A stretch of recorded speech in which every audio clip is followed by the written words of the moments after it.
আছে গো চুলো, মাটির চুলো আছে গো, মাটির চুলো, নিয়ে নিন গো, নিয়ে নিন, মাটির শক্ত চুলো নিয়ে নিন, এই চুলো আছে গো চুলো। কই গো গিন্নি, কোথায় গেলে? এই জলদি করে এখানে একটু আসো তো, তোমার সাথে যে আমার খুব জরুরি কথা আছে। আমি এখন আসতে পারবো না, যা জরুরি কথা জোরেই বলো। যত সব কাজের সময় ডাকাডাকি করে। বললাম যে আমার হাতে এখনো অনেক কাজ আছে। আরে গিন্নি, কাজ পরে করো, জলদি করে আগে বাইরে একটু এসে দেখে যাও। আরে বললাম তো হাতে আমার হাতে খুব জরুরি কাজ, এখন আমি আসতে পারবো না। এই বর্ষায় ডুবে যাওয়া গ্রামে থাকতে আমার আর একদমই ভালো লাগছে না। কবে যে এই জাহান্নাম থেকে বের হব। আহা গিন্নি, ওসব কাজ পরেও করা যাবে, তার আগে বাইরে এসে দেখে যাও। এক চুলো বিক্রেতা এসেছে। তোমার তো আবার বর্ষার পানিতে রান্নাঘরের সব চুলো নষ্ট হয়ে গেছে। এখন তো গ্যাসে রান্না করো, গ্যাস যে খুব ব্যয়বহুল হয়ে পড়ছে। এখন তুমি একটা মাটির চুলো কিনে নিলে আমাকে আর অত দাম দিয়ে গ্যাস কিনতে হবে না।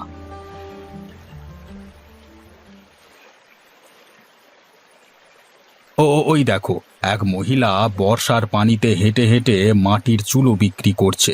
তুমি এক্ষুনি একটা চুলো কিনে রাখো, বলা তো যায় না কখন আবার তোমার ওই গ্যাস শেষ হয়ে যায়। হ্যাঁ হ্যাঁ, আমাকে তো এখন গ্রামে মাটির চুলোতেই রান্না করতে হবে।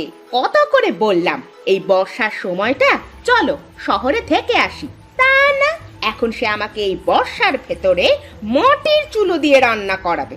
যত সব। আহা গিন্নি, রাগ করো না, কখন কি হয়ে যায় তা তো বলা যায় না। তাই তো তোমাকে একটা মাটির চুলো কিনে দিচ্ছি। তাহলে ডাক দিচ্ছি তাকে। এই যে, এইদিকে আসুন, আমাদের একটি চুলো লাগবে। এই তো আসছি বাবু, একটু অপেক্ষা করুন। একটা মাটির চুলোর দাম যেন কত বলছিলেন? এই চুলো আমি 100 টাকা করে বিক্রি করি, আপনি আমাকে 10 টাকা কম দিয়েন সাহেব। আচ্ছা ঠিক আছে, গিন্নি তুমি একটা মাটির চুলো নিয়ে রাখো, আমি তাকে টাকা দিচ্ছি।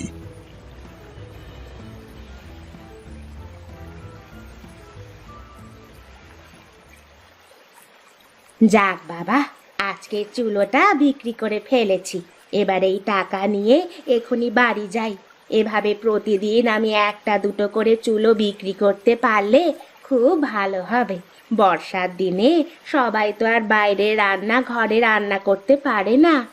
হঠাৎ করে গ্রামে যে কি হলো, চারিদিকে বন্যার পানিতে একেবারে তলিয়ে যাচ্ছে। সে যাই হোক, এখন থেকে আমাকে আরো বেশি বেশি চুলো বানাতে হবে। এরপরে যাদের বাড়ি রান্নাঘর ডুবে গেছে তাদের কাছে গিয়ে বিক্রি করতে হবে।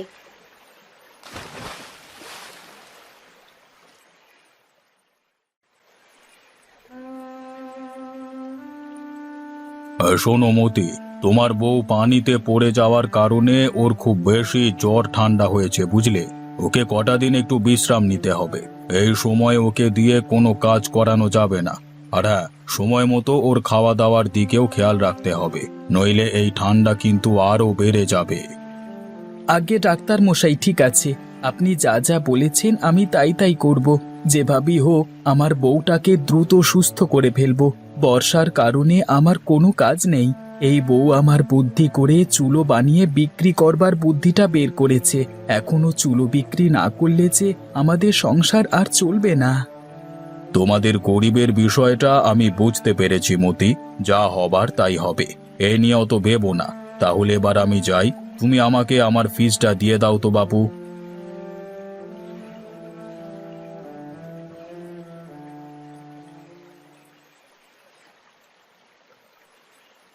ওগো, কোথায় তুমি? এদিকে একটু এসো তো। আরে কি করছো গিন্নি? তুমি আবার একা একা কষ্ট করে উঠলে কেন? আমাকে ডাক দিলেই তো পারো। এই সামান্য একটা বিষয়ের জন্য তোমাকে আবার কেন ডাক দিব? আসলে আমার খুব খিদে পেয়েছিল, তাই তোমাকে ডাকছিলাম। এই তো, আমি তোমার জন্য সকালের খাবার নিয়ে এসেছি। এখন তুমি বসে বসে সকালের খাবারটা খেয়ে নাও, আর আমি এখনই বাজারে গিয়ে তোমার জন্য ভালো ভালো দেখে মাছ মাংস যা পাচ্ছি তাই নিয়ে আসছি। কেন গো, আজ হঠাৎ মাছ মাংস তুমি আনতে যাবে কেন? আজকে আমাদের বাড়িতে কোনো মেহমান আসবে নাকি গো? আমাদের বাড়িতে মেহমান আসবে? হাসালে গিন্নি হাসালে। আমাদের না আছে বাবা মা, আর না আছে কোনো আত্মীয় স্বজন। এই দুকুলে যে তোমার আর আমার কেউ নেই, সেখানে আমাদের বাড়িতে আবার মেহমান কোথা থেকে আসবে বলো তো?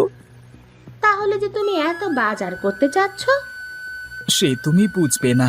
আসলে আমি তোমার জন্য মাছ মাংস আনতে চাচ্ছি, কারণ তুমি যে অসুস্থ। তোমাকে এই সময়ে ভালো মন্দ খেতে হবে, নইলে যে তুমি সুস্থ হতে পারবে না। তাই বলে আমরা তো আর মাছ মাংস খেতে পারি না গো। আমরা তো খুবই গরিব।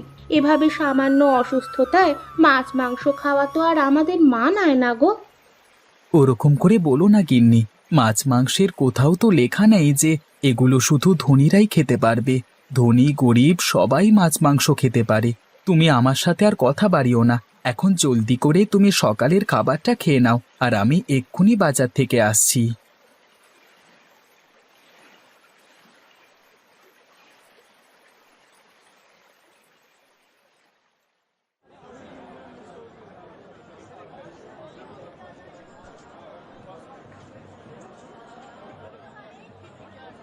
আরে তুই বিজয় না, আমাদের স্যারের ছেলে? তোকে তো আমি চিনতেই পারিনি।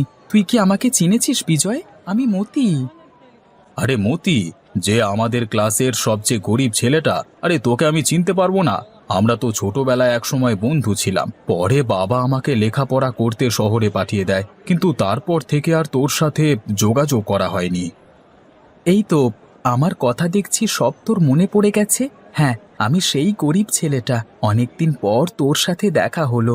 চল চায়ের দোকানে চল, সেখানে গিয়ে কয়েক ঘন্টা আড্ডা দিই। আরে না না, আমার অত সময় নেই রে মতি। আমি এসেছিলাম বাজার করতে, দেরি করে বাজারে আসায় এখন বাজারে এসে দেখি মাছ মাংস কোনো কিছুই নেই। ওদিকে যে এসব না নিয়ে গেলে গিন্নি আমাকে একেবারে মেরে ফেলবে। এখন দেখি কোনো একটা ব্যবস্থা করতে পারি কিনা। চারিদিকে পানিতে থই থই করছে। এই বর্ষার দিনে তুই কিছুই আর করতে পারবি না। যেহেতু আমার সাথে তোর দেখা হয়ে গেছে, তাহলে আজকে চল আমার বাড়িতে। তোর আর তোর বউয়ের নেমন্তন্ন। তোরা আজ আমার বাড়িতে মেহমান হয়ে চলে আয়। যদিও আমি গরিব মানুষ, তবে যতটুকু পারি তোদের আপ্যায়ন করব। আরে না না, তোকে এরকম চাপ দেওয়াটা একেবারেই ঠিক হবে না। আমরা অন্য কোনো সময় তোদের বাড়িতে যাব। আরে না ভাই, ওসব কথা বললে একদমই হবে না। তুই যেভাবেই হোক আজকে দুপুরে তোর বউকে নিয়ে আমার বাড়িতে চলে আয়। আমার বাড়িতে আজকে তোর আর তোর বউয়ের নেমন্তন্ন। আর শোন, আমার বাড়িটা কোথায় সেটা তো জানিস নাকি? এত করে যখন বলছিস তাহলে ঠিক আছে, আমি আজকে দুপুরে তোর বাড়িতে নেমন্তন্ন খেতে যাব। আর হ্যাঁ, তোর বাড়িটা না চিনলে আর কার বাড়িটা চিনবো?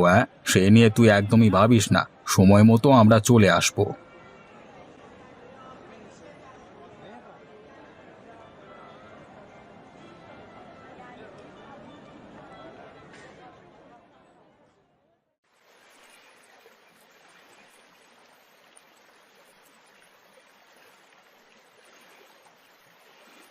আরে ও গিন্নি, তোমার হলো নাকি?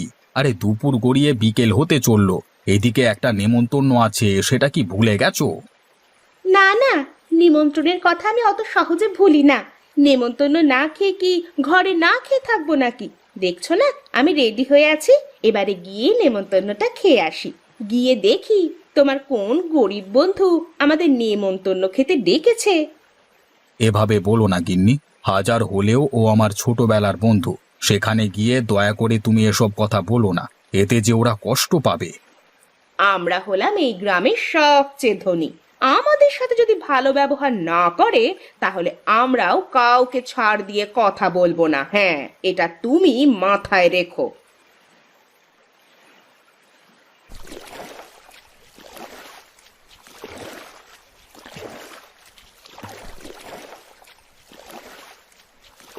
আরে বিজয়, তুই চলে এসেছিস বন্ধু। আয় আয়, জলদি করে আয়।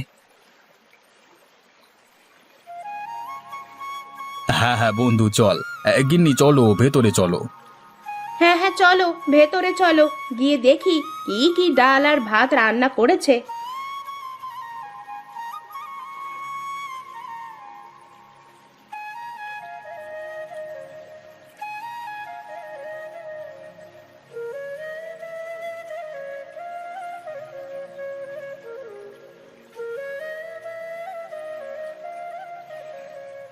কি গো গিন্নি, চমকে গেলে নাকি?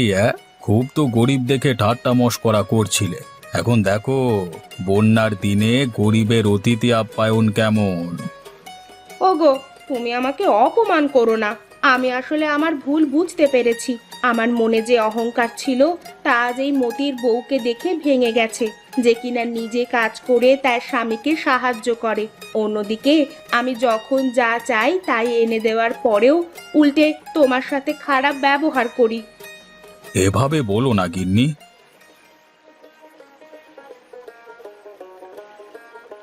তো বন্ধু বিজয়, এবার খাওয়া শুরু করো। আমরা গরিব মানুষ, বন্যার ভেতরে আপনাদের অতিথি হিসাবে পেয়ে আমরা খুবই খুশি। আমরাও অনেক খুশি হয়েছি আপনাদের নেমন্তন্ন পেয়ে। একদিন আপনারাও আমাদের বাড়িতে নেমন্তন্ন খেতে যাবেন।